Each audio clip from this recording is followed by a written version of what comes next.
Well, happy Thanksgiving to one and all. We're so glad you joined us for this special edition of At Home Today. This is our Thanksgiving Day preparation program.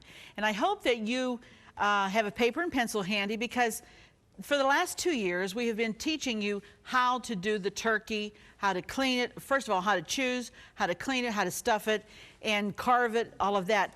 But this year, I thought, since you know all that preparation of the turkey, we would make some new and different side dishes. So that's what we're going to be centering on today, some different sweet potato souffle that has pecans in it instead of the old candied sweet potatoes.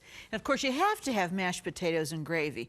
When you have that turkey and stuffing, you have to have that. I mean, you know, you would never think to serve scalloped potatoes, at least at our house we wouldn't. But what happens is you usually get in a rut with the same things every Thanksgiving, because Aunt Minnie will say, don't forget to make those candied sweets. And then Uncle Tom says, hey, don't forget, don't put nothing else in that dressing. Just make it the way you always do. So you never get a chance to make some new things. Well, I think I'm going to give you some ideas. And I think Aunt Minnie and Uncle Tom or Ted will enjoy them anyway. So we're going to get started with Thanksgiving Day preparation in just a minute. I'd like to admonish you that before we start, would you please just take some time today and be very, very thankful for what you have in your life. You say, but Arlene, you don't know what I have in my life. Well, I know that there is someone who is worse off than you, and there's always something to be very thankful for. And I like to make it a habit in my own life of not just waiting till Thanksgiving to be thankful, because that's only one day out of a whole year, but every day when I put my feet on the floor getting out of bed in the morning, I say, thank you, Lord, for this wonderful day. I don't know what's going to happen, but I know as long as you're there with me, it will come out all right. And you know what? It does. So let's be thankful today. Look around and see your children. Be thankful for them. Your wonderful husband or your wonderful wife, your parents that you still have, your aunts, your uncles, family, your neighbors next door. Just be thankful. It's important. It's Thanksgiving Day. Well, we're going to get started in just a minute. Right after this important message, we'll be back to start Thanksgiving dinner.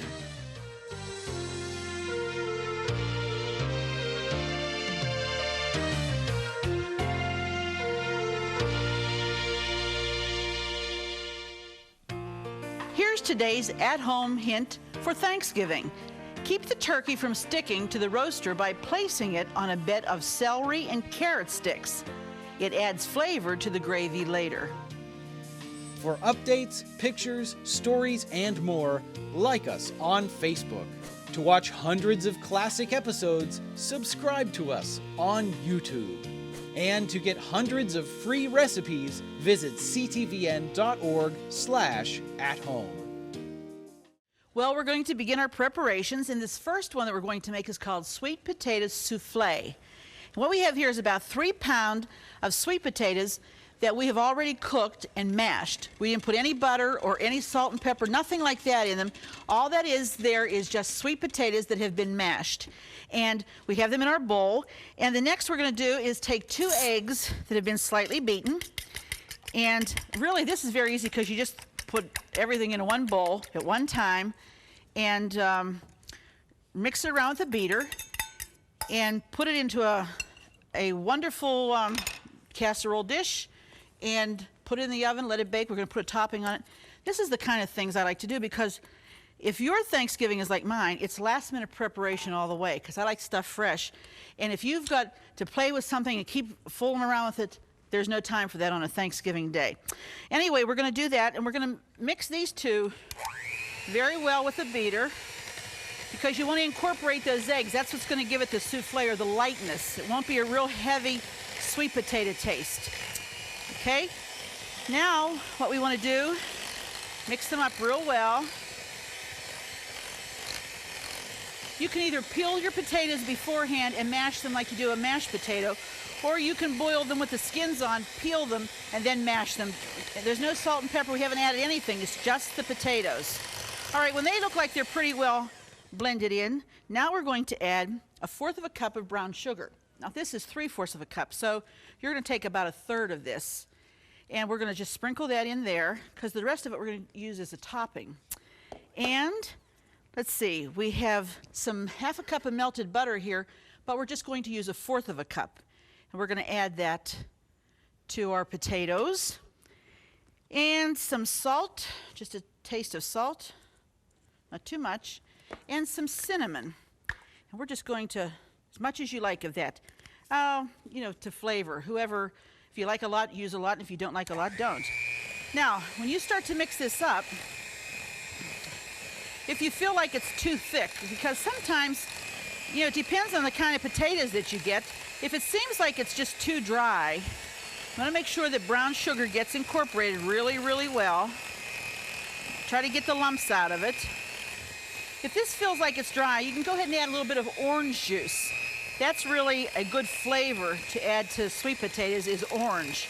In fact, some people even grate some orange rind or the peel in there because they really like the taste. I'm just going to add a little bit here. Oh, maybe a tablespoon. And again, that's to taste. You don't have to add a lot. You can add a little. These should be very creamy, and they're getting there. Now, the secret to this is that the topping that you put on top, which is pecans, brown sugar, and butter, is so incredibly tasty. You'll love it. I think we're just about there. Okay? Clean it all out real good. Let's get rid of these beaters. And now we're going to just pour this into our greased casserole. And I don't go for the deep casserole as much as I go for one that will spread the potatoes out, because you want that topping to cover over so a lot of people get to taste the topping. If you put it in a deep casserole or a deep bowl, all the topping's on a small area, and I think it's better this way. You want everybody to enjoy it. Another way you could serve this, which is a really nice idea, and my friend Linda Rowan told me that her mother-in-law gave her a recipe. What she does is she takes sweet potatoes and makes like a souffle like this, and then when it gets baked, she serves it in an orange cup.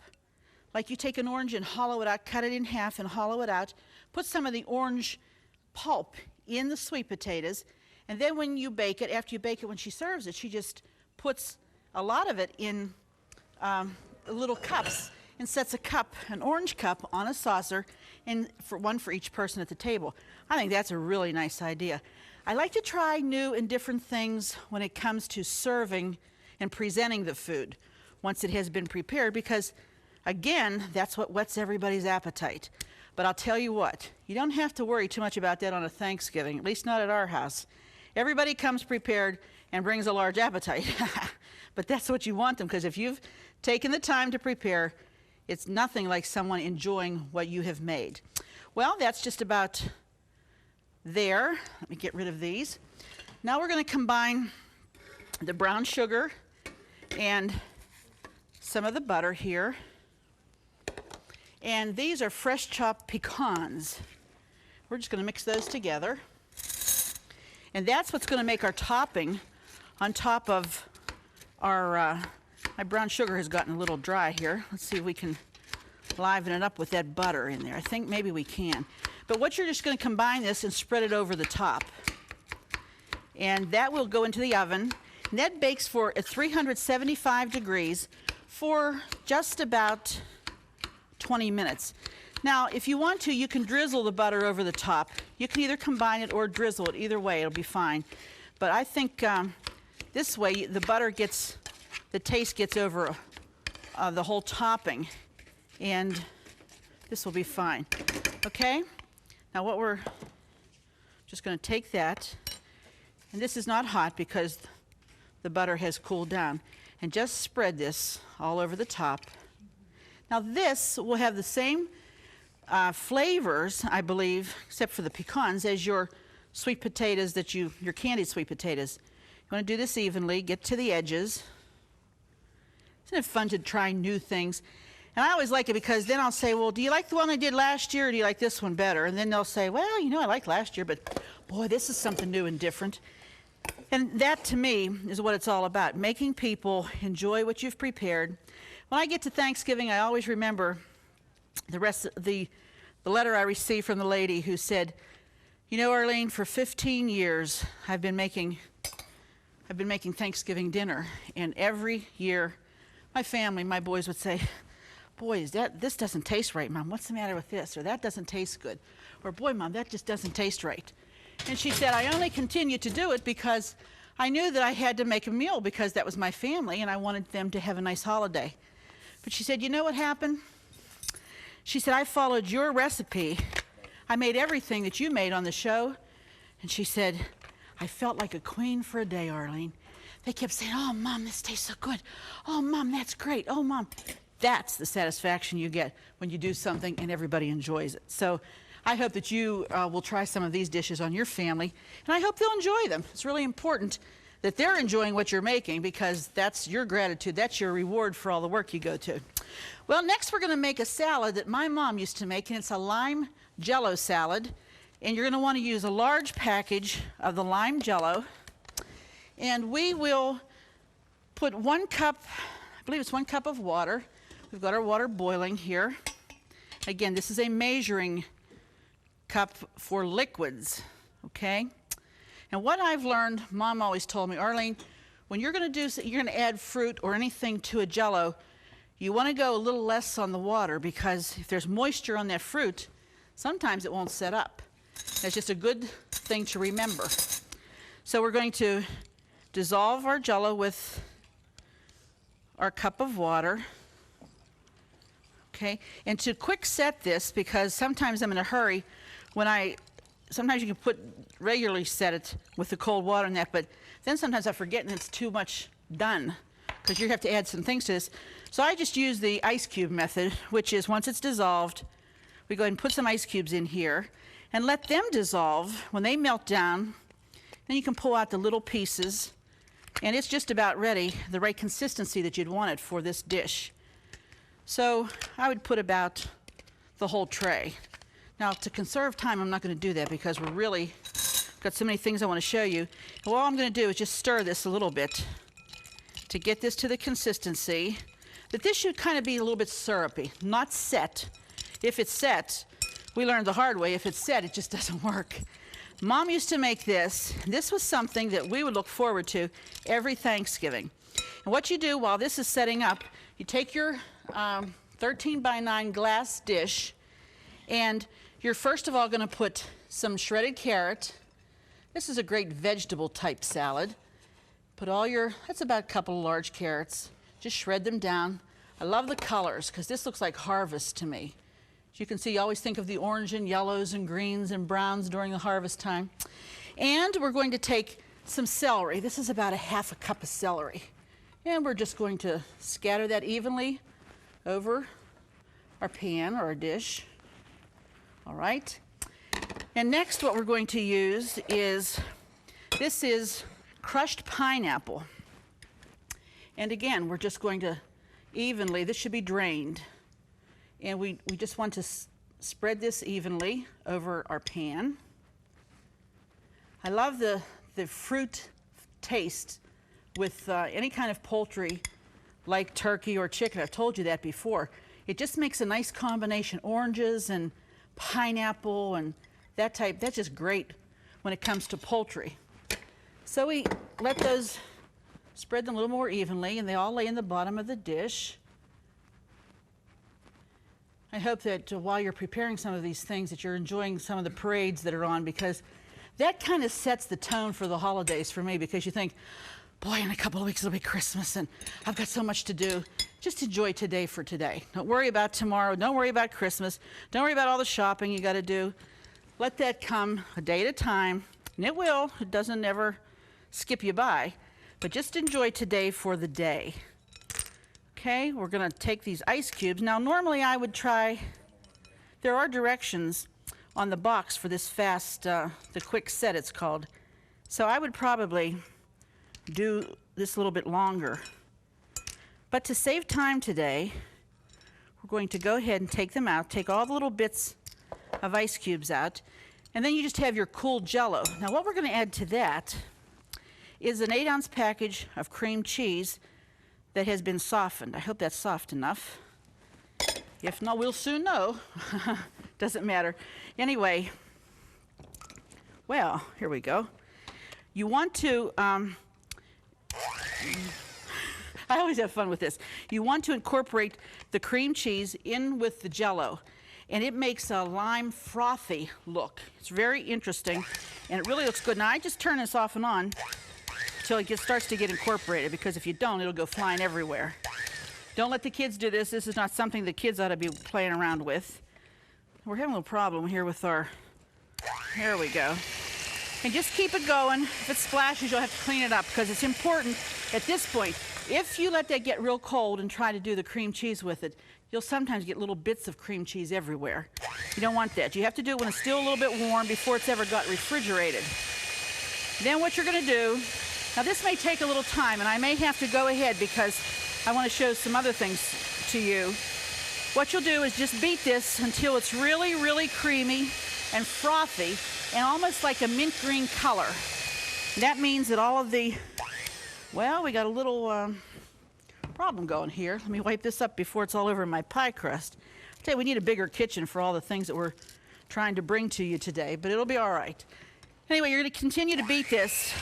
It may take a few minutes, and when you're done with it, then you're going to pour that over top of the vegetables and the pineapple. You can add raisins to that. You can add walnuts to it. Anything you want to. I'm just going to tell you, put that in the refrigerator. Let that refrigerate until it's firm. And we'll show you at the end of the program how we'll serve that. You can put a dollop of sour cream or a little pat of mayonnaise on top. Some people like it that way. Some people like it with the mayonnaise. But either way, it's fine. It's according to what you like. I'm not going to go through. I have one I'm going to show you at the end. If you love At Home with Arlene Williams, then subscribe to our YouTube channel. We have hundreds of episodes with all your favorite recipes, holidays, and friends. Say hi to your fan club. Hi, fan club.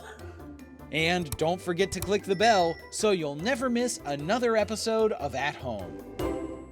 Okay, we're making a raisin walnut pie as something entirely different than what you normally would make, because the pumpkin is what we normally make all the time. And in here I have 1 1/3 cups of water. I'm going to add 2 cups of raisins. We're making the filling for our pie. This is, Mom always made mincemeat. Then we got away from mincemeat. We just didn't care for it too much. And so I started to make this raisin pie. My dad loved it. Mom never cared too much for the raisins, but boy, Dad and I, we enjoyed it. So this is one of the easiest ones to make. We have the water, the raisins. Here's a couple of tablespoons of cornstarch, and that will be used as a thickening for the raisins and the other filling ingredients. Make sure you get that all out there. Next, we're going to add some teaspoon of orange peel and lemon peel, fresh, please. I know you can buy it in the store in those little spice jars, but really there's nothing that tastes or smells as good as the fresh. So we have orange, we have the lemon.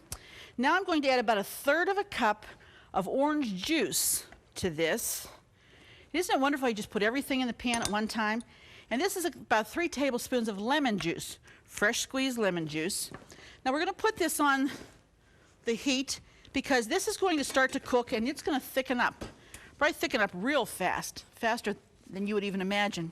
So you have to keep an eye on it, because you sure don't want it to burn.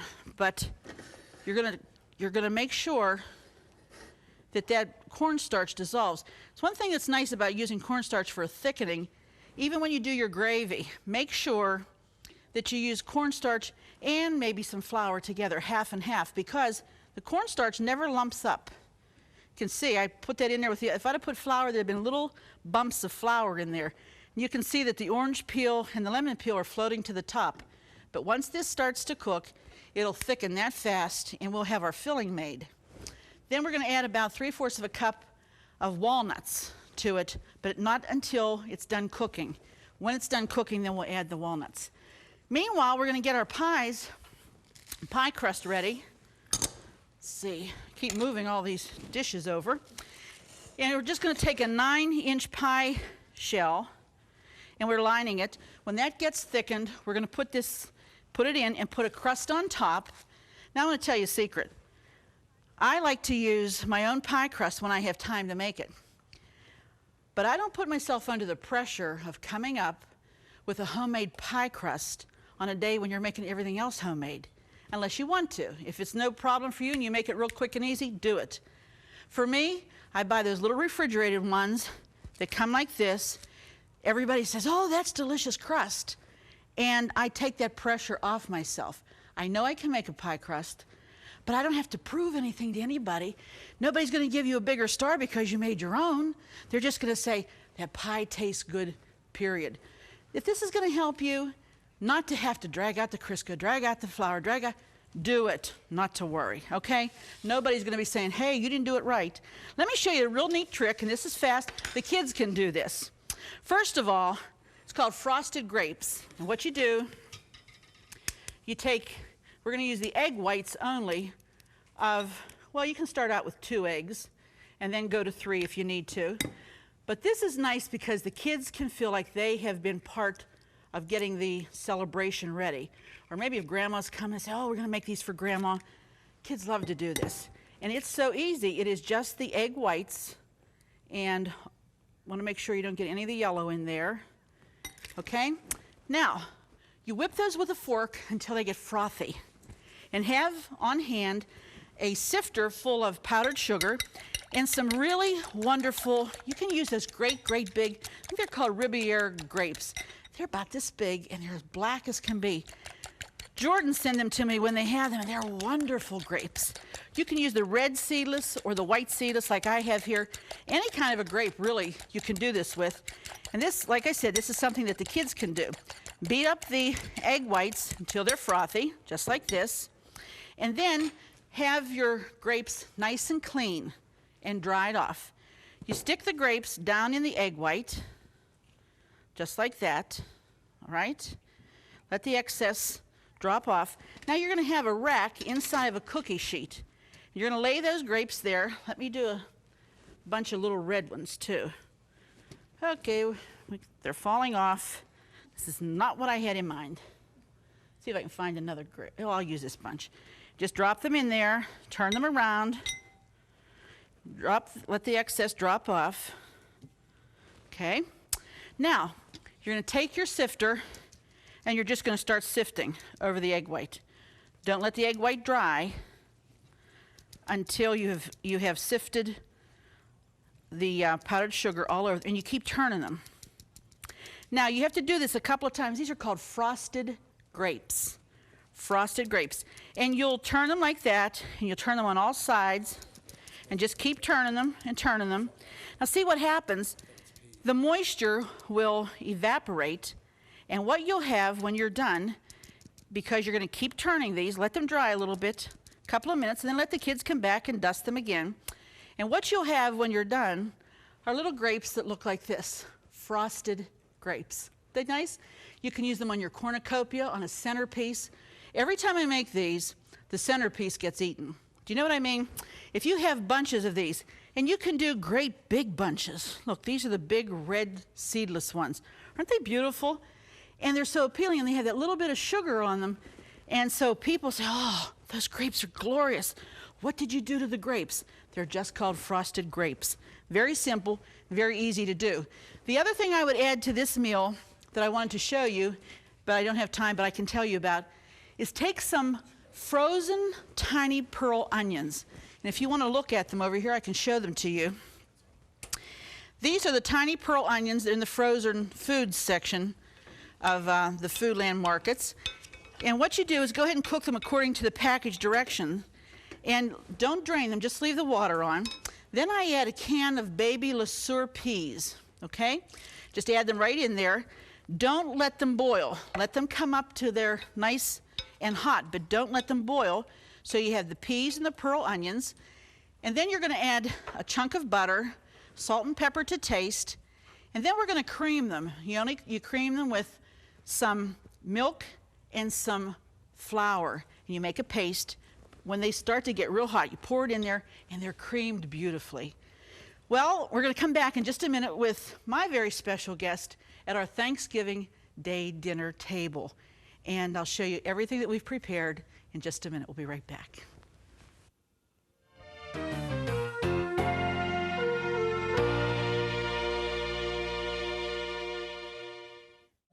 To get all the recipes from today's show, plus hundreds of others, just click the link in the video description or visit our website, ctvn.org/at-home. Well, I hope that your Thanksgiving table looks similar to the one that we've put together for you, especially for you and your family. You can see we've added Tom here. He's in the center because he's always the center of attention. Wonderful stuffing. We've added some mashed potatoes and some gravy. There's our frosted grapes that we put on the dish with our vegetable salad. And oh my goodness, that sweet potato casserole with that delicious pecans on top. Next to it is the pearl onions with the lesueur peas, creamed peas, some wonderful gravy, and of course our raisin walnut pie. And what would be Thanksgiving without cranberry sauce? I think it's a meal fit for the king, and the king in my family is my husband, Paul. Happy Thanksgiving, honey. Happy Thanksgiving. Yeah, we're glad that he could be here with us today. He doesn't very often get in the kitchen. Well, sometimes he does, but I mean to cook with me. But I'm glad that he could be with us. And I hope you're with your family today. And if you're missing someone very special, maybe you lost a loved one during the year, it's all right to celebrate. It's okay. It's going to be hard this first time. But please, be thankful today. God's been so good to all of us. And there's always something that you can be thankful for. Whatever it is, just pause and take that time to be thankful. And express your thanks to the Lord that we serve. Well, thanks for being with me today. And thank you for being with us, because it wouldn't be the same without you right here at home. Happy Thanksgiving. Happy Thanksgiving, Paul. Happy Thanksgiving, Arlene. Let's pray. Don't forget to click the subscribe button so you'll never miss another episode of At Home. Thank you for watching. Fresh produce provided by Jordan Banana, wholesalers of fresh fruit and vegetables in Dravosburg, PA. Cookware provided by Woolies. Your favorite gourmet deserves the best for less from Woolly Balcony Cookware. Groceries provided by Foodland, where the answer is always yes. Cornerstone Television wishes to thank all our faithful viewers whose consistent prayers and financial support have made this program possible.